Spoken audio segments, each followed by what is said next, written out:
Welcome all to Whispers in the Dark, where shadows breathe and forgotten voices stir. Step beyond the veil and lose yourself in a realm where reality fractures and nightmares whisper lullabies. Here we conjure true psychological thrillers, haunted tales, and horror stories that burrow deep beneath your skin and nestle in the quiet corners of your mind.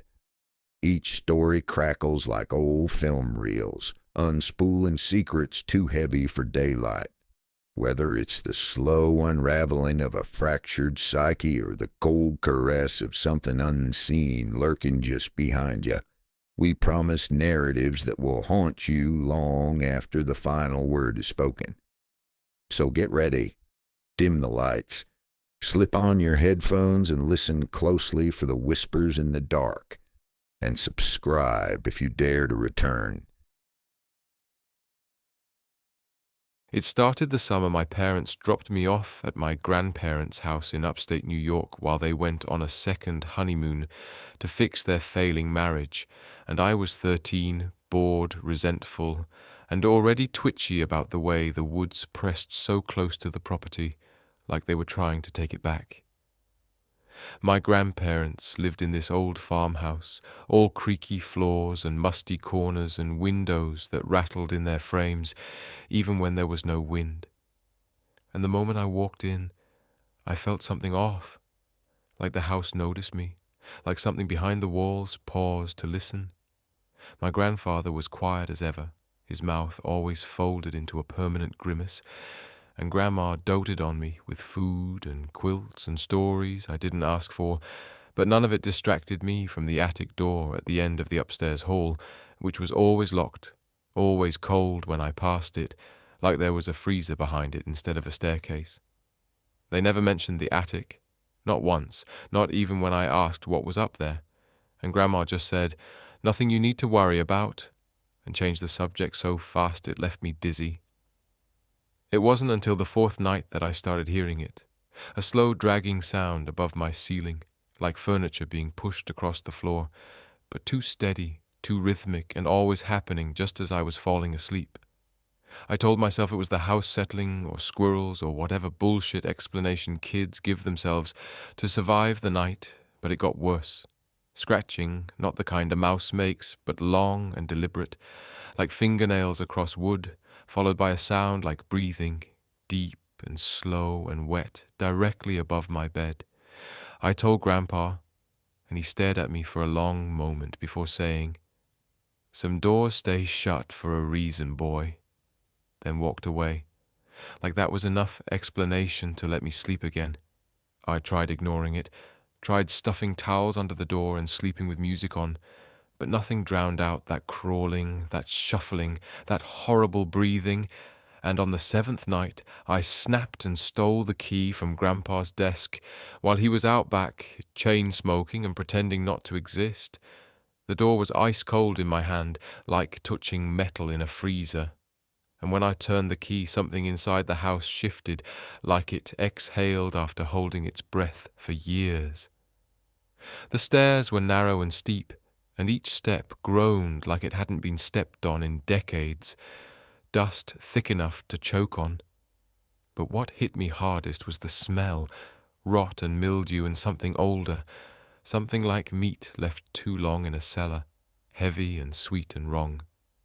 The attic was bigger than I expected, low-ceilinged and full of broken furniture.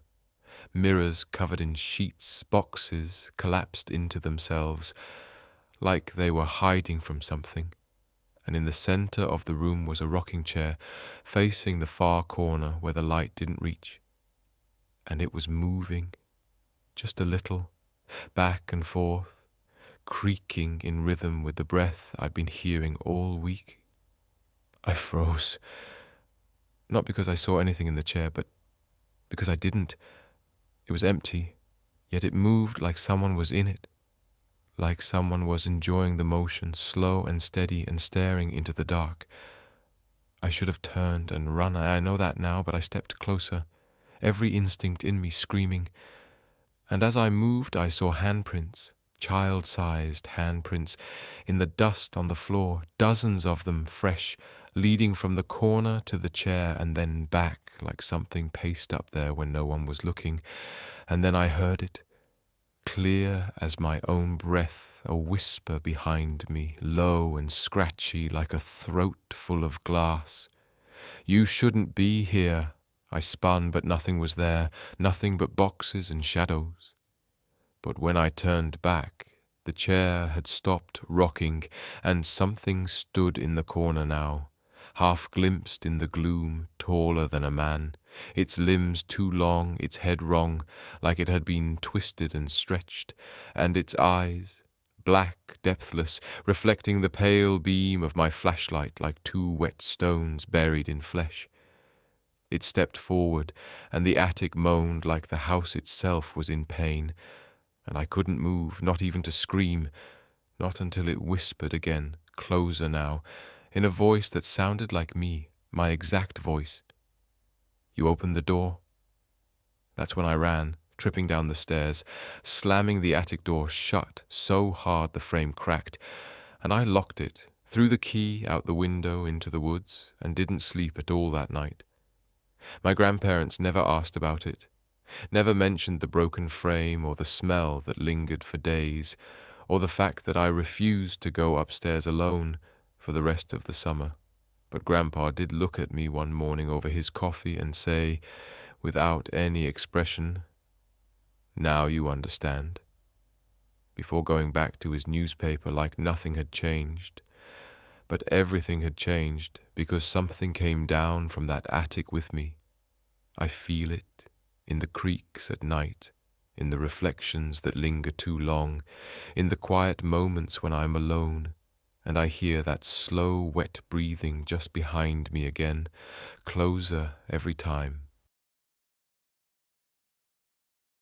It was supposed to be just another stupid high school sleepover, the kind where you eat junk food, watch horror movies, and pretend to be braver than you are when the lights go out. Just me, Luca, Danny, and Jace, crammed into Jace's old 2-story house at the edge of town, a place already creepy enough with its crooked hallways, ancient wallpaper curling like skin, and the attic door that stared down the staircase like an eye we weren't supposed to meet.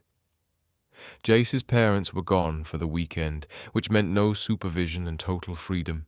So we brought snacks, games, and a Bluetooth speaker to blast dumb music and drown out the creaks and groans of the old house. But the thing is, some noises didn't come from the house. Some came from the attic, and they started just after midnight when we were watching a slasher movie and the Wi-Fi cut out without warning. Everything stopped. Picture froze. Sound died. And we sat there staring at the screen like it was going to fix itself until we heard something shift above us, a scraping, dragging sound, like something heavy being pulled across the attic floor. Jace said it was probably squirrels or raccoons, that the attic wasn't finished, and nobody ever went up there anyway. But his voice cracked when he said it, and none of us bought it because the sound was slow, intentional, not the scurry of animals, but the deliberate weight of footsteps. Then it happened again, but closer. This time, like whatever it was, had moved to the corner right above the living room where we sat holding our breath, daring each other to laugh. But no one did. Because suddenly it wasn't funny. Luca said we should check it out, which was his way of proving he wasn't scared. And of course Danny followed, because they were always trying to one-up each other. So they grabbed a flashlight from the kitchen and climbed the stairs while me and Jace stayed below, too freaked out to move, our eyes glued to that attic door at the top of the staircase, just hanging there in the dark like a mouth waiting to open. They made a lot of noise going up, laughing too loud, calling us names to cover their nerves, but when they pulled the attic string and the stairs dropped down, it was like the air in the whole house changed, cold, suffocating, like something woke up, and then they went quiet. We waited. Jace called up once, twice, nothing. And then came the scream. Not the fun, fake scream you do to mess with your friends, but the real one, the kind that rips your voice raw, that sounds like it's being torn out of you against your will. It was Luca. I ran up the stairs, up the attic steps, with Jace begging me not to, but I didn't listen because I heard Danny screaming now, too, and then nothing. Just silence. The flashlight was lying at the top of the attic stairs, rolling slightly like it had just been dropped, and the attic was pitch black. Beyond black, like the shadows swallowed light before it could land, and I swear to God I heard breathing in there. Not two sets, just one. Slow and deep and wrong, like it was coming from a throat too wide, too wet. And then something moved, something tall and thin and jerking like a puppet with broken strings, and I saw a shape just barely. Something crawling backwards toward the far end of the attic, dragging something, someone. I backed down the steps, fell down them really, and when I hit the hallway floor, Jace was gone, door wide open, cold air pouring in from outside like the house had exhaled him. I ran. I don't remember grabbing my shoes or my phone or the bag I came with. I just remember running into the street, into the night, calling their names over and over, but the house stayed silent, watching from the dark like it had been fed. I tried telling the cops, tried explaining how my friends were taken by something in the attic, but they found no blood, no signs of struggle, nothing but an old toy chest in the corner of the attic that hadn't been opened in decades, and inside it, dust-covered photos of children who'd lived in the house before Jace's family moved in, all with their eyes scratched out, and one photo in the middle that made my stomach drop. It was recent, the same couch, the same attic stairs behind them, and 4 figures standing side by side, except mine was missing, like I hadn't been there yet, but the photo already knew I would be. The attic's been locked since then, supposedly sealed by the owners who don't return my calls. But I know it's not over, because last night I heard tapping on my window, 4 soft taps, just like we used to do when we snuck out to meet each other. Tap, tap, tap, tap. And when I looked, there was nothing but darkness, and the faintest outline of a face, too thin, too long, smiling, with a mouth that stretched too wide, waiting to be let in. And tonight, it came closer. No taps, just a shadow in my hallway at 3 a.m, watching me from the edge of the open door that I swear I closed tight before bed. And as I write this, I hear the floorboards above me groaning like something is crawling down from the attic again. I bought the house because it was cheap, almost suspiciously so, but I told myself it was just a lucky break, a foreclosure that fell through the cracks, some elderly seller eager to move on. And when I signed the papers and stepped inside, it felt like victory. The creak of the wooden floors and the stale air smelled like freedom, a place to finally start over after the divorce, after the layoff, after everything went to hell. But that first night, I noticed the attic door hanging slightly ajar, a draft whispering down the hallway like someone breathing just out of sight. I didn't go up, not then. Not when I was already exhausted from moving boxes and peeling old wallpaper that seemed to twitch under my fingers like dry skin. I told myself the attic could wait, some dead raccoon probably. Nothing urgent. But by the second night the noise started, a soft dragging like something being pulled across the floorboards above me, followed by a rhythmic tapping, not random, but deliberate. Tap, tap, tap, like it was trying to mimic footsteps or Morse code or some sound buried in instinct that makes your stomach twist and your mouth go dry. I tried ignoring it, putting in headphones, blaming pipes or wind or insulation, but at 3:12 every single night the tapping started and didn't stop until I acknowledged it, until I sat upright in bed, heart pounding like a drum, and stared at the ceiling, feeling something stare back. I finally opened the attic on the 5th night, a flashlight in one hand and a crowbar in the other, because I didn't know what I expected, But I wasn't going in helpless, and the second I stepped on the pull-down ladder, the tapping stopped, just cut off like it knew I was coming, and didn't want to be found. The attic smelled like rot and old paper, dust thick as ash, and the beam of my flashlight trembled because my hand did, catching only slices of antique trunks, peeling insulation, and something else in the far corner, a mannequin or a statue or something that looked human but wasn't quite, sitting perfectly still on the floor with its knees bent up to its chest, arms wrapped tight like it was hiding or protecting itself from something worse. I approached slowly, footsteps careful, heartbeat deafening, and I swear it shifted, not visibly, but when I blinked, it was closer, by inches maybe, its face still hidden in the crook of its arms, but something about it felt wrong, like it had been waiting too long, and now it was waking up. I didn't touch it, I couldn't, because my instincts screamed to get the hell out, and I listened, sprinting down the ladder and slamming the attic shut so hard the entire house shuddered. I slept in the car that night and told myself I imagined it, stress, hallucination, isolation, messing with my mind, but I couldn't deny what came next, the thing knocking from inside the attic door, tap, tap, tap, scrape, like fingernails or teeth or something harder, dragging across wood.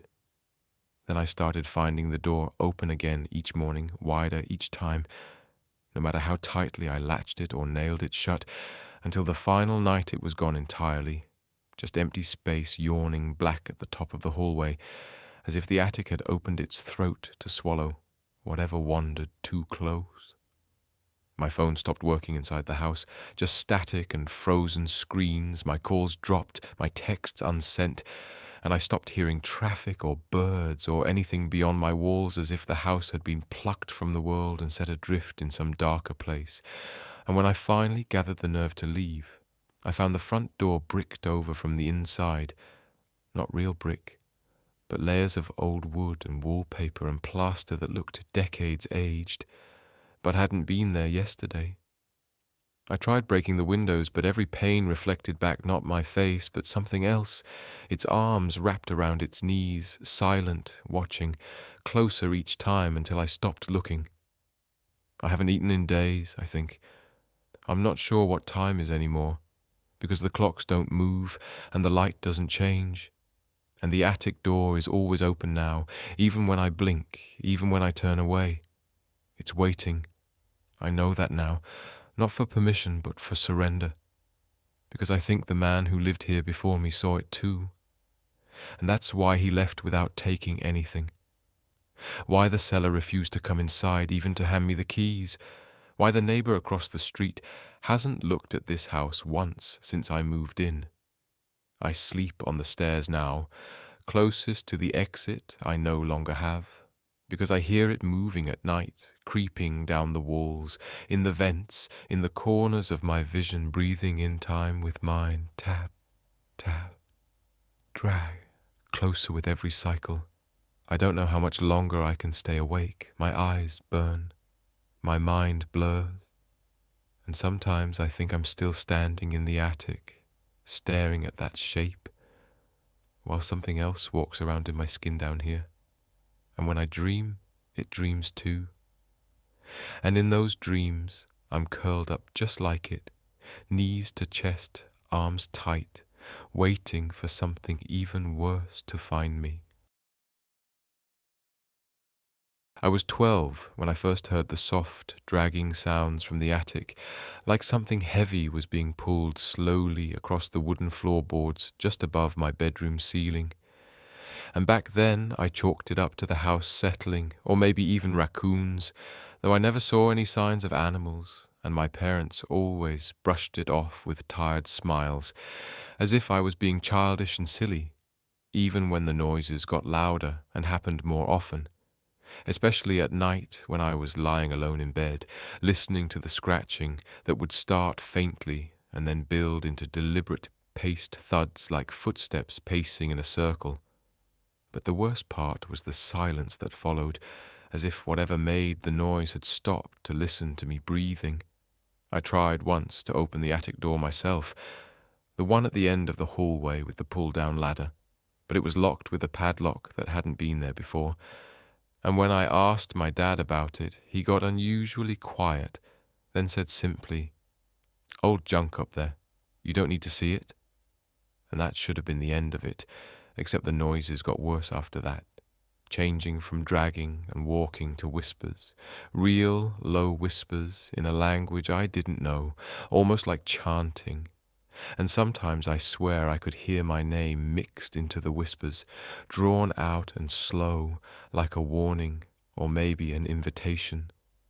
My room was just beneath the attic, and sometimes the ceiling would creak directly above my bed, like someone or something was crouched there, listening through the floorboards, waiting, and I started sleeping with my head under the blanket, even though it got hot and suffocating, because I was convinced that if I looked up at the ceiling long enough, I'd see it bow in just slightly, as if under pressure from something too heavy to be up there.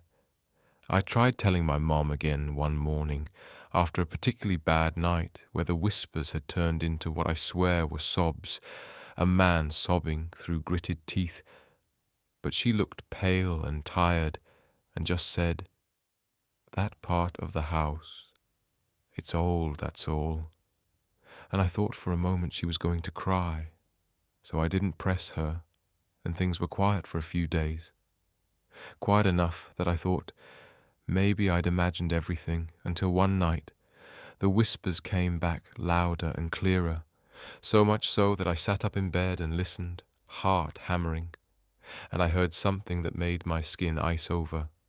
The words, "He knows now," repeated over and over, in a raspy, too low voice, coming from directly above my bed. And the next morning, the attic door was slightly open, the padlock hanging broken on the floor. I didn't tell my parents, I don't know why. I think part of me knew they wouldn't believe me, or that they already knew and didn't want to deal with it.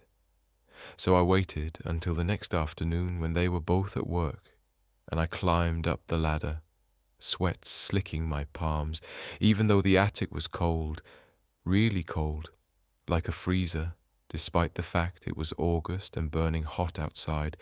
And the moment I pulled my head through the opening, I smelled it, that wet earth and rotting meat stench that hit me like a wall, and I almost threw up. But I kept going, because something about the quiet up there was worse than the noise I'd heard at night, and the dust was so thick it muffled my footsteps as I moved deeper into the shadows between old trunks and furniture, draped with yellowing sheets, and then I found the space in the back, a kind of circle on the floor where the dust had been cleared away and carved symbols were dug into the wood, small dark stains soaking into the grooves, and next to it was a box, a plain wooden box with metal hinges that felt warm when I touched them, and against every screaming instinct in my head I opened it. Inside were photographs, dozens of old Polaroids, all of them of me sleeping in bed, me brushing my teeth, me reading alone in the living room. And the dates written on the backs weren't from now, they were from years before I could even remember, some even before I was born. And then I heard something shift behind me, and I turned fast and saw nothing but the hanging bulb above me swinging slightly. And when I turned back, the box was gone, just gone, like I'd never opened it at all. And when I went to leave, I noticed the hatch had closed, the ladder pulled up and out of reach, and I screamed until my throat was raw, pounding on the wood, fingers scraping until they bled, and that's when I heard it coming up behind me, slow and soft, dragging like before, and I turned expecting, hoping to see a rat or something. But instead it was my mother crawling on all fours, her mouth split too wide and whispering in that same foreign language from the nights before, her eyes black and empty, and all I remember is falling back as she reached for me, her voice deep and layered like there were others speaking through her. And then I woke up in my bed like nothing had happened, except the attic door was shut again, and the lock was back, and my parents never mentioned anything, and I tried for weeks to forget it, but I just can't. It started the weekend. Our parents left us alone for the first time. My brother Sam and I. He was 16, I was 13. And we were told not to answer the door for anyone, not to use the stove, and to call if anything felt off. We lived in a quiet cul-de-sac outside Portland, not the kind of place where things happen, not the kind of place you think anything bad could possibly crawl into. But the second night they were gone, it started with the sound of something moving in the attic above our room, a low dragging shuffle that paused every few seconds, like it was listening or waiting or struggling to move, and at first we thought it was just the wind or squirrels, until we both heard a knock, a sharp, deliberate knock directly above our beds. 3 slow knocks, like someone rapping their knuckles against the attic floorboard, and we looked at each other in the dark, completely still, our breath caught in our throats. Sam tried to laugh it off, said maybe Dad was playing a prank with some old speaker system or something stupid like that, but I could tell he didn't believe it, not with how pale he looked. And when I asked if he locked the attic door, the one at the end of the hall, he just nodded slowly, so we let it go for the night, though I barely slept, lying stiff under the covers, watching the ceiling, like it might split open and spill something unspeakable down onto my face. The next day was quiet. No sounds, nothing strange until after dinner, when the power flickered out for a second and we both heard it again. That knock, closer now, heavier, and this time followed by a noise I still don't have words for. Something like whispering and sobbing rolled into one, long and wet and choked, like something trying to cry through a throat full of water. Sam grabbed a flashlight and said we should check it out. Said we'd never sleep until we knew it was just rats or raccoons or whatever.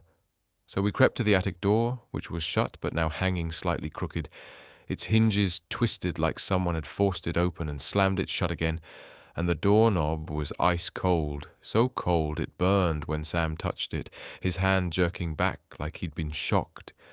He didn't say anything, just looked at me and pulled the door open with a sharp tug that groaned on rusted hinges, the smell hitting us instantly. Wet dirt, old rot like mushrooms growing in a sealed box for years, and we stood staring into the pitch black until Sam clicked on the flashlight and we climbed up the narrow stairs, every step creaking loud enough to set my teeth on edge, and the moment we breached the attic floor the air changed, heavier, like breathing through soaked cloth, and we saw that the insulation was torn apart, shoved into corners, and the floorboards had deep gouges, as if someone had dragged nails or tools across them over and over. And then we saw it at the far end of the attic, half hidden behind boxes and a broken dresser, a shape hunched over, silent, its back to us, and I thought maybe it was a person. Maybe someone had broken in and was living up here somehow until it moved, and I saw the way it bent, like its bones weren't hinged right, like its arms were too long, and it didn't turn around so much as twist, its shoulders rotating until its head faced us backwards, its mouth hanging open far too wide, full of teeth that didn't seem to stop.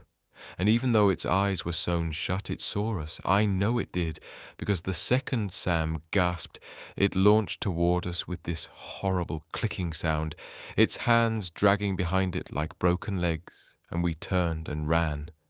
Sam dropping the flashlight, which spun uselessly across the floor, the beam flashing on the thing for just a second and revealing a face that wasn't human, hollow and sunken like someone had carved it out and filled it with something that hated us.